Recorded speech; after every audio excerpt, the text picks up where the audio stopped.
Sebelumnya, Assalamualaikum warahmatullahi wabarakatuh. Saya di sini perwakilan kelompok 2. Saya di sini akan membahas tentang ratifikasi konvensi atau perjanjian internasional di Indonesia, studi khusus di bidang perlindungan laut. Perjanjian internasional yang telah diratifikasi dan alasan-alasannya. Pemerintahan Indonesia telah aktif dalam berbagai perundingan di bidang kelautan sejak tahun 1958, khususnya dalam Konferensi Hukum Laut 1. Dalam perundingan itu, delegasi Indonesia telah menandatangani hasil konferensi, yaitu Konvensi mengenai landas kontinen, Konvensi mengenai perikanan dan sumber daya hayati di laut lepas, serta konvensi mengenai laut lepas. Sedangkan konvensi mengenai laut teritoria tidak ditandatangani.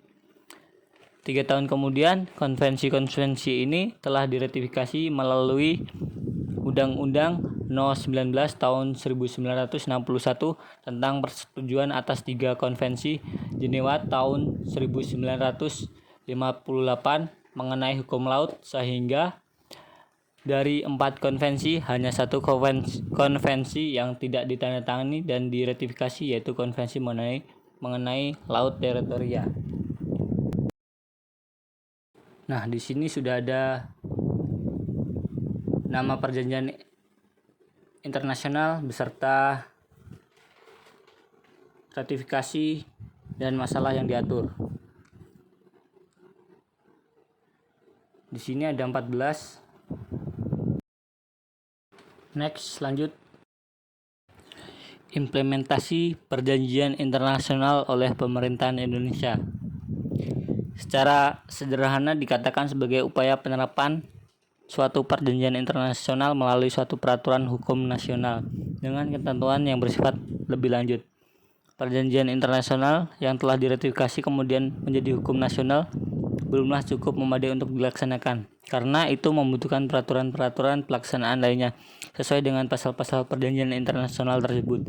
Implementasi atau perjanjian internasional menjadi sangat penting dan perlu dilakukan untuk dapat memberikan masukan baru sehingga dapat menambah wawasan bagi perkembangan hukum nasional. Kadang-kadang ada peraturan-peraturan yang belum diatur dalam hukum nasional, maka perjanjian internasional yang telah diratifikasi tersebut diharapkan dapat menambah kekurangan yang ada di dalam sistem hukum nasional. Sebagai contoh adalah ketentuan mengenai sertifikasi internasional, pencegahan penyemaran lintas batas, dan mekanisme penelusuran informasi belum diatur dalam sistem hukum nasional. 1. Undang-Undang No. 6 tahun 1996 tentang perairan Indonesia. Undang-undang ini merupakan pengganti Undang-Undang No. 4 PRP tahun 1960 tentang perairan Indonesia.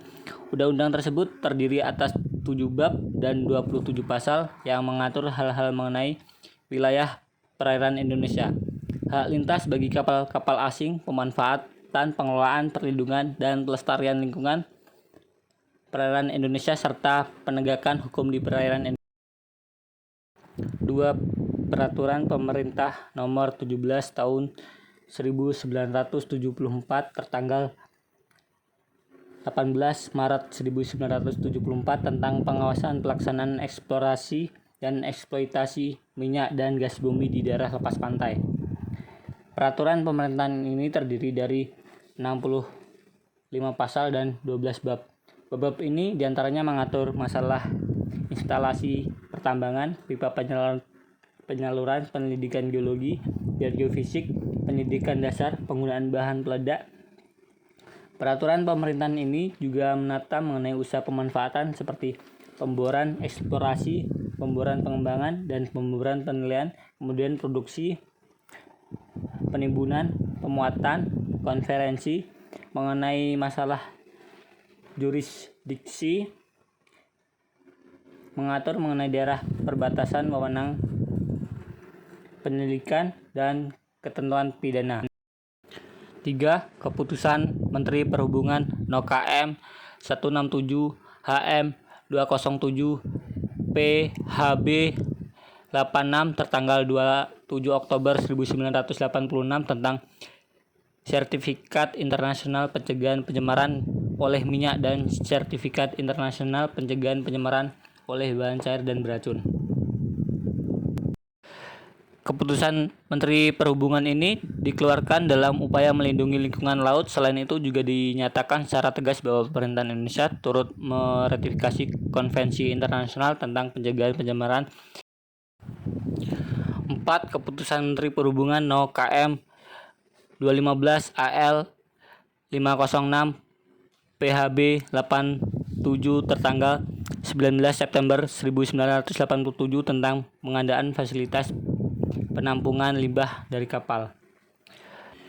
5. Keputusan Menteri Negara Lingkungan Hidup No. Cap 45 MEN LH 11 1996 tertanggal 19 November 1996 tentang program Pantai Lestari.